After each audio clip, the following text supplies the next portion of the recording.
Calicut zone കലോത്സവത്തിൽ കിരീടം ചൂടി പാലക്കാട് വിക്ടോറിയ കോളേജ് 253 പോയിന്റ് നേടിയാണ് വിക്ടോറിയ കിരീടം സ്വന്തമാക്കിയത്.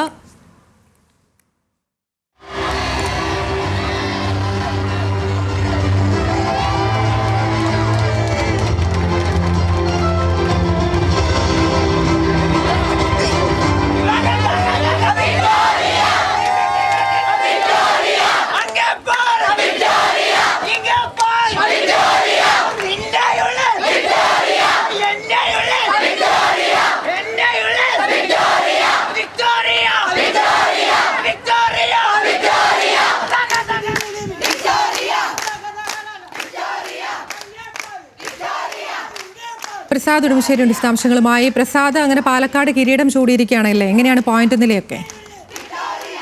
അതിന് 5 ദിവസം നീണ്ടുനിന്ന കലോത്സവത്തിന്റെ ഒടുവിൽ വിക്ടോറിയ കോളേജ് 253 പോയിന്റുകൾക്ക് കിരീടം നേടിയിരിക്കുകയാണ്.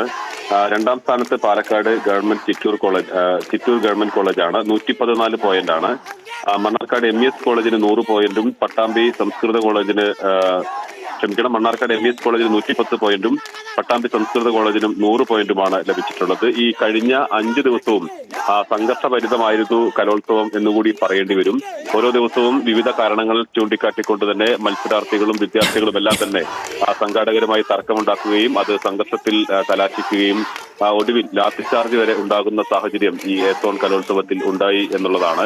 കഴിഞ്ഞ ദിവസം ഇന്നലെ പുലർച്ചെ ഉണ്ടായ ലാത്തിചാർജിൽ SFIയുടെ മണ്ണാർക്കാട് ഏരിയ സെക്രട്ടറി ഉൾപ്പെടെയുള്ള SFI നേതാക്കൾക്ക് പരിക്കേറ്റിരുന്നു. അതോടൊപ്പം തന്നെ KSU SFI സംഘർഷങ്ങൾ ഉണ്ടായിരുന്നു. എന്തായാലും എല്ലാ സംഘർഷങ്ങൾക്കും ഒടുവിൽ ഇപ്പോൾ വിക്ടോറിയ കോളേജ് 253 പോയിന്റുകൾക്ക് കിരീടം നേടിയിരിക്കുന്നു. പ്രസാദ് ഉടുമ്പശ്ശേരിയാണ് വാർത്തയുടെ വിശദാംശങ്ങൾ നൽകിയത്.